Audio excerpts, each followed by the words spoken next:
All right. I said I was going to talk about this, and I am.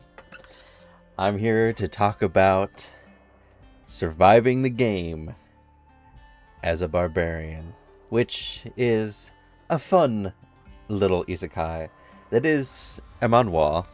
So, it's not a manga. It is Korean. And also, one of the problems with it, it's hard to get images for it because it's not designed for. I mean, you can read it on PC or on your phone. I think it's mainly designed for phones because phones are, longer. I think it's the thing you're supposed to have your phone and like as you're reading, you scroll as you read it. And so when it comes to PC, it's kind of hard to get images for it. So I'm not gonna. The images will be kind of bare minimum, not really always pertain to what I'm talking about. But this is an isekai, a game isekai where the guy gets sucked into a game. It was a game he was playing when he was really sick and in the hospital.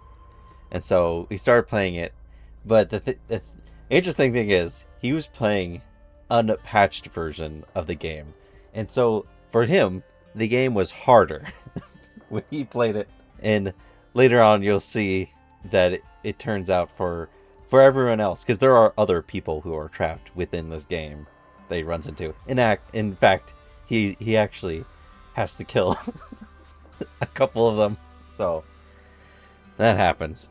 But when he was sick, he played the crap out of this game, and his main class was, well, that he enjoyed was a barbarian. I'm pretty sure he did test out some of the other classes, but barbarian was his main, and he found out a strategy how to get pretty far into the game. I don't believe he beat the game. Listen, I'll be honest, it's been a while since I read the beginning of this, so I'm going off of memory for most of the stuff.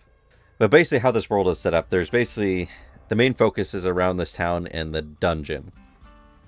And the dungeon basically opens up like every once in a while.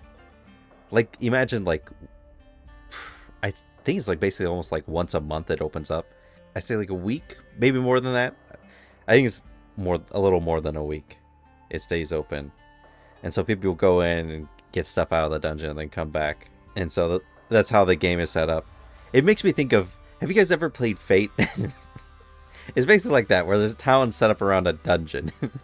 Man, I used to play Fate quite a bit, and there's basically just tons of levels. Of course, I don't even know how many levels because I think the furthest they've gone is like the 5th level. But there's basically a bunch of other stuff going on. Like there's like an undercity where there's like this secret empire, and then the main city and their forces, and then there's people that exist like kind of outside the city, such as the barbarians, which I will say, so the barbarians in this they get a bad rap, unfortunately. they're treated as they basically are a different race compared to everyone else. But the main character, he uses that to his advantage, because barbarians are seen as dumb and impulsive, and they're not exactly smart. But that also means that since they're stereotyped so badly, he can get away with certain things, and people don't like that either. Like, okay, that's something I expect of a barbarian to do. Like he's able to push his way around and be violent and over the top, which he he loves doing because it gives him a chance to get things.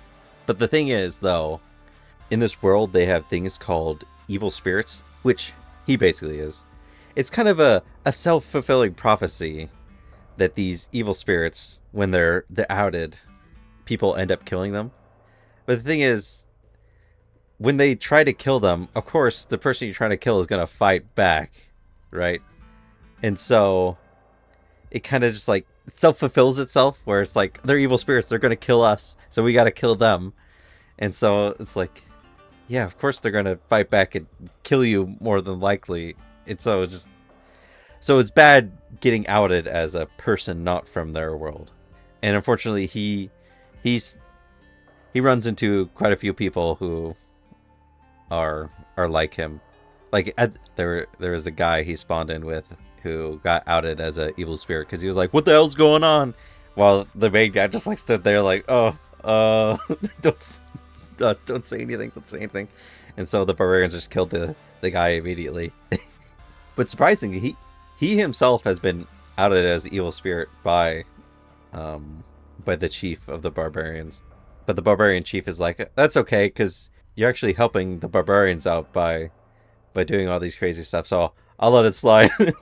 Manhwa is basically just a typical dungeon crawling isekai, which is very much over the top fun with video game mechanics and stuff. I gotta say though, this world is like really messed up. There's a lot of betrayals that happen. Like if you don't have a group of like close friends that you can stick with, then I feel like you're totally screwed. You need a good group of adventuring buddies, otherwise you'll get stabbed in the back by some other random group. That's what it feels like. And since it is isekai, he does have a couple of women floating around. I try to remember how many there are. There's the elf girl that he first runs into and spends time with, and then there's the barbarian girl, which used to be really buff, and then she got a special item that made her lighter, and so she lost quite a bit of her muscle mass, which was sad. And then there's the cat girl, which in my opinion is probably the main girl, Misha. And then there's a librarian, and then there's the wizard lady who likes to do experiments on him.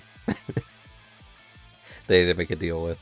And there is also I guess he's ran into her before, but there is kind of a new girl he's kind of interested in, mostly because they keep running into each other. And plus, I mean, she almost killed him, and then she also supposedly took away his memories. But since he's because listen, he's the Kai protagonist. He's OP. His buffs that he had made it so that the pill he took to made him forget her didn't affect him at all, and so he just pretended that he forgot her. I do like how the story has like slowly like been building up, and the world itself is like slowly getting bigger. Currently in the story, there's actually a huge war going on between the kingdom on the surface and then this city underground called Norvac, and it's causing issues within the dungeon because I mean people on both sides will go into the dungeon. Supposedly the kingdom's supposed to be protecting adventurers that are going in, but obviously people are pretending to be adventurers that aren't, and so there's fighting within the dungeons, and the main guy doesn't want any part of it, and basically his whole crew doesn't want part of it. Of course, I mean, they still end up getting sucked in and dealing with people on both sides. And also, since there are actually quite a few people from the real world that got isekai'd, and since it is a game, there is a way for you to go basically into like a hub where you can have discussions with other people that are within this world, but also are like us normal people, and you take on the appearance of yourself from the normal world when you go in there. And so people have like hidden discussions and stuff, and he eventually was able to get into certain discussions where people talk about like a whole bunch of stuff going on, and he doesn't give a whole lot of information, but they obviously they kind of figured out that he's like someone who has a lot of knowledge in the game, because he does. Because he's played the game for so long and played a harder version of the game, so he had to get a lot more information on how to do everything. And so in their eyes, he's like this like amazing overpowered guy that they don't know anything about. But his problem is that he has like no idea what's going on around, in the world. And so this is like his only way to get information, because otherwise he's just spending time adventuring with his friends. But yeah, if you want a fun isekai where a guy gets trapped in a game world, this is pretty good. I've only watched most of the time, most isekais sometimes just make it like a game. I mean, the only isekais that I remember watching Sword Art Online back in the day, that kind of counts as isekai. Although it makes me concerned that that might happen in real life, where you eventually will have like a chip thing in the back of your head and you plug in your VR headset or whatever, and you get stuck there. Ugh. Can you imagine that? Or the Matrix. But I did watch Log Horizon was interesting because everyone just like got sucked into the game and just became part of that world. I still need to watch the second season, which I was surprised they got a second season. And of course, there's Overlord. And then I know there are a few other games, like Shringula Frontier, and then also, was it I raised my defense level to a ridiculous amount so I didn't get hurt.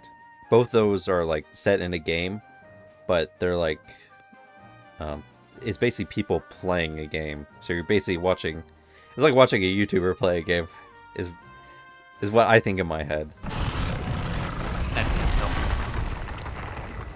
Lava nugget? Watch out! What the? Coming back. Oh my god! What the fuck? What the hell was that? I'm stunned. I'm stunned. He stunned you. You really What the hell was that? You really went for a drive-by. It's just fucking... So I couldn't really get... Looking at them, I couldn't really get into them because I'm like, I don't know. I'd rather be something like this where someone's stuck and has to deal with being in a game. Oh, how could I forget? There was the other Barbarian Isekai that I read that is also a manhwa, where the guy gets trapped in a game. It's kind of it was an ecchi game where basically allowed you to do pretty much almost whatever you want in the game, but he gets stuck as one of the villains in the game. And she's like a barbarian, and so he has to deal with it. But I can save that for another time. I can cover that another time. I will say he's like he's like if Revi was a barbarian. That's what, in my opinion, that's the way the character, at least that's what the character looks like on the outside. But he's definitely not the same as Revi. But yeah, I really enjoy the story. It's a lot of fun just watching him be absolutely ridiculous, and the fights are actually pretty decent. The thing that does bug me is all the backstabbing and how untrusting everything like just seems. But I mean, as long as you got good friends, you're fine. It's just like everyone else is like, as soon as you go into the dungeon, everyone else that isn't your friend is an enemy. Is just how it feels like. And it is a little bit annoying. Well, and I also hope soon Misha will make a move on him. Otherwise, he's gonna get stolen away by some of the other girls. And since this is still ongoing, I don't even know where the plot's gonna go. I just hope I guess I just hope he returns home eventually. Maybe. Or maybe he can settle down and have a happy life. But it does seem like there are some other factors going on in the world that are going to lead the world to falling apart. And he's probably going to be the only one that can help stop it. Even though he is an evil spirit. And I do find it interesting that there are other people that are isekai there that he has to deal with. But yeah, go read Surviving the Game as a Barbarian. It's really good and a lot of fun. I mean, if nothing else, you get to see him just be funny. Alright then, I'll catch you guys in the next one, which I don't even know what it will be. I'll just choose something random. I wrote a blog post a while ago about why I f***ing hate video games, because this is what it does. It appeals to like the male fantasy. Hello, cutie pie. One of us is in deep trouble.